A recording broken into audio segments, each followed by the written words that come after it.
Mark Donovan was a man who lived his life in two distinct halves. The first half was Mark Donovan, owner and editor-in-chief of the Crestwood Courier, the most respected local newspaper in a town that prided itself on its quiet normalcy.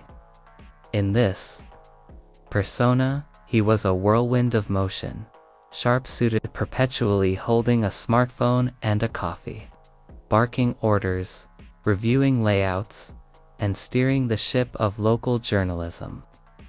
His reputation was built on his unwavering commitment to truth and his ability to dig up stories that others missed, all while maintaining the paper's role as the town's most trusted voice. The second half was just Mark. On his day off, a rare and sacred Saturday, the suit was replaced by a faded t-shirt, cargo shorts, and a well-worn pair of hiking boots. The smartphone was still in his pocket, but it was used for one thing and one thing only: photography. Mark's true passion, his escape from the deadlines and the demands, was street photography. He loved capturing the unscripted moments of life in Crestwood, the fleeting smiles, the quiet moments of connection, the beauty found in the mundane. Today, he was in the old town square, a place that was the heart of Crestwood's history and its future.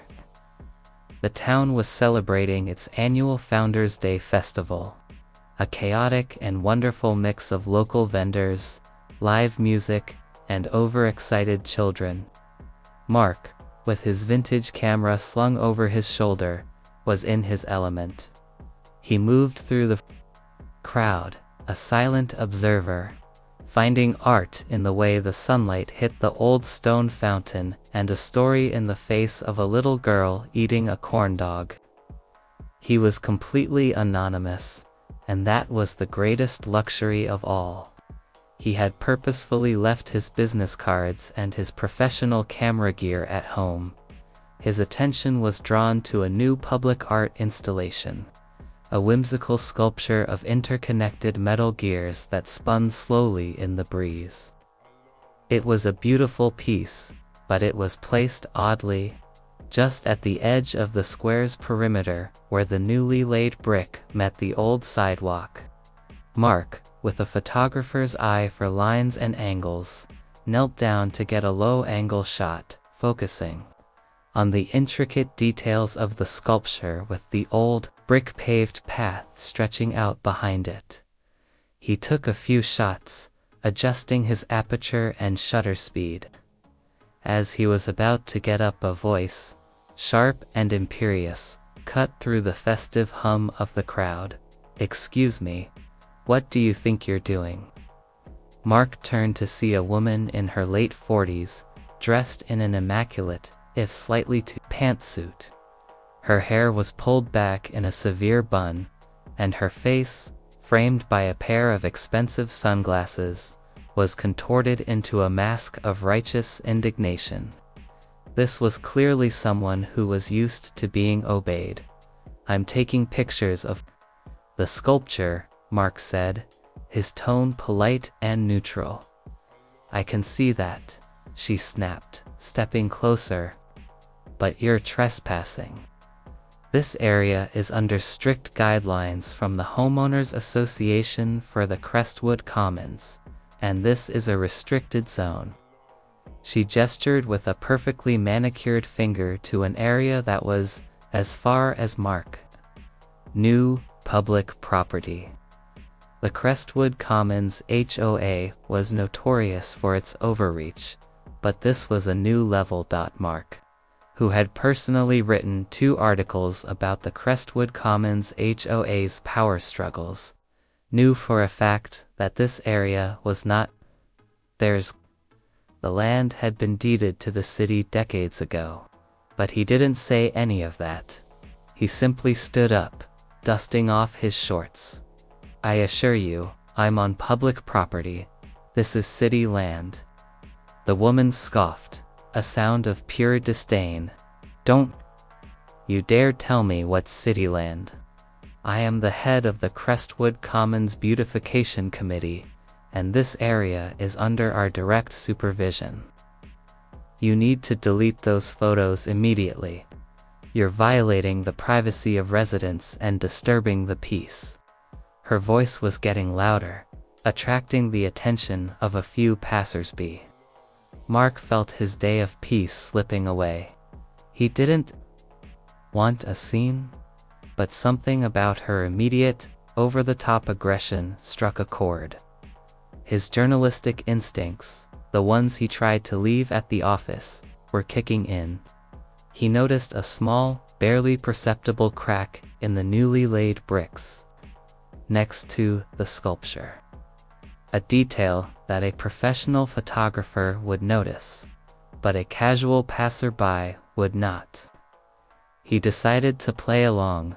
"For now, I'm sorry, but I won't be deleting my photos," he said, his voice firm but still calm. "I have a right to take pictures in a public space." "You don't have any rights on my property," she shrieked. "This is a violation of private property and an invasion of privacy. I'll call the police. I'll report you to the city council. I know all the important people in this town, and I'll make sure you can never show your face here again." The threats were a cliché, but her fury was genuine. Mark took a step back, now not just an observer, but a participant in a small, unfolding drama. He raised his camera again and took a picture of her midrant. The flash, though small, caught her by surprise. "What was that for?" she demanded, her voice a strangled whisper. "For my records," Mark said simply. "I'm documenting this conversation. You seem to be very upset about my photography. I'm starting to wonder why. Is there something you're trying to hide?" The woman's face turned a shade of crimson. "How dare you? You have no idea who you're dealing with. You're just some random creep with a camera. I'm a respected member of this community." Just then, a middle-aged man with a pot-belly and a cheap suit walked up, a clipboard clutched in his hand. "Evelyn, what's going on?" he asked, a nervous look on his face. "This man," Evelyn spat, pointing at Mark, "is trespassing and taking pictures against our direct orders. You need to get him out of here, now, or I'll call the police myself. I told you this would happen. You should have put up a bigger sign." Mark's mind was racing. He recognized the man. He was the head of the company that had been contracted by the city to do the brickwork in the square. Mark had run a story on them a few weeks ago, a glowing piece about their commitment to local craftsmanship. Now, he noticed the man's eyes flick to the small crack in the brick next to the sculpture, a quick, furtive glance that said everything. The man's name was David. Mark decided it was time to change the game. He put his camera down and folded his arms. "Let's just calm down for a minute," he said, his voice now taking on the familiar, authoritative tone of the newspaper editor. "My name is Mark Donovan. I'm with the Crestwood Courier," Evelyn snorted. "A reporter, don't make me laugh. As if a newspaper would care about this. Delete the photos, and I won't make a scene." "I'm not a reporter," Mark said, a small, knowing smile on his face. "I own the paper." The effect was instantaneous and profound. Evelyn's face, which had been a mask of fury, now drained of all color. David, the contractor, looked like he had seen a ghost. You're Mark Donovan," Evelyn stammered. Her voice, once a sharp command, was now a terrified whisper. "That's right," Mark said. "And I'm here to tell you that this is public property, and you have no legal authority to demand I delete my photographs. Furthermore, you have now made a public scene, slandered me, and I'm starting to think you have a very good reason for doing so. I've noticed the shoddy brickwork around this installation. That's why I was taking pictures. Evelyn's composure completely shattered. It's not what you think, she stammered, her gaze darting to David, who looked like he was about to bolt. Isn't it? Mark said. He pulled out his phone, and with a few taps, called his office. Hey, Jennifer, it's Mark. I need you to dispatch a photographer and a reporter to the Old Town Square. Tell them to meet me by the new sculpture. And I need you to pull the city contract for the recent square renovations. I want to see the details on the brickwork and the art installation. Specifically, I want to know who signed off on the work. And who was in charge of the inspection. Evelyn started to back away, her eyes wide with fear. This is outrageous. You can't just do this. I can, Mark said, his voice devoid of any emotion. It's called journalism. And you've just given me a front-page story. The story isn't about some man taking pictures. It's about a local official, the head of a beautification committee, attempting to cover up what appears to be a major contractor fraud and a safety issue on public property. A story that, in a town like Crestwood, is going to make a lot of people very, very angry. The crowd that had been watching the scene unfold was now buzzing with whispers.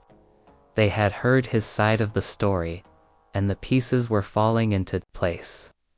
The Crestwood Commons HOA had a reputation, but this was a new low. Evelyn's face was now a perfect picture of a person realizing they had made a catastrophic error. She had been so consumed with her sense of entitlement and her need to control every detail of her life that she hadn't considered the possibility that the anonymous man with a camera was a person of real power and influence. Within minutes, a Crestwood Courier news van pulled up. A reporter, a sharp young woman named Sarah, and a photographer, a seasoned veteran named Rick, jumped out. Their faces were a mix of confusion and excitement. They had been told only that the chief had a developing story, and they needed to get down there immediately. They didn't even question it. Chief, Sarah asked, her eyes wide when she saw Mark. Sarah, Rick, Mark said, gesturing to Evelyn and David. This is Evelyn, the head of the Crestwood Commons Beautification Committee. And this is David, the contractor who laid the new brickwork. I want you to get their full names and statements. And I want you to start taking pictures of the new brickwork around the sculpture. I've got some shots on my camera, but I want your official photos, too. Sarah, a natural reporter, immediately pulled out her notebook and started firing questions at Evelyn. Evelyn, can you explain why you demanded that Mr. Donovan delete his photographs? And what about the cracked brickwork here? Are you saying this is a private matter? Evelyn was speechless, her carefully constructed facade crumbling to dust. She looked at David, who was trying to pretend he didn't know her. David, Mark said, his voice firm. You were in charge of this project. Why is the brickwork already failing? And why were you trying to cover it up? David, seeing no way out, began to stammer an excuse. The materials were faulty. We've been trying to get a new shipment in to fix it. We didn't want to worry anyone. I'm sure you didn't, Mark said dryly. Now, I'm guessing you're not the one who ordered the faulty materials. I'm guessing Evelyn here approved the lower grade materials to save money and get a kickback. A little cut for the Beautification Committee, perhaps. A nice little bonus for a job well done. Evelyn gasped, "That is a lie. You have no proof." Mark smiled, a smile that was not kind, but calculating. "I will have proof. And when I do, this won't be a story in the local paper. It will be a police matter. And I know the Crestwood police chief personally. He's a good friend, and he's very interested in things like fraud and conspiracy." Evelyn, sensing her world was collapsing, tried to flee, but Rick, the photographer, was already in her path, his camera raised. She recoiled, covering her face. "Get your picture, Rick," Mark said. "This is the face of a person who has something to hide." The next morning, the front page of the Crestwood Courier had a huge, bold headline, "Beautification Committee Head Caught in Bid Rigging Scheme." Below, it was a picture of a distraught-looking Evelyn with her hand over her face. The article, written by Sarah, detailed the entire event, from the moment Mark started taking pictures to the moment he exposed the fraud. It included quotes from Mark himself, as well as a statement from the Crestwood City Council, who announced a full investigation and the immediate suspension of the Crestwood Commons Beautification Committee.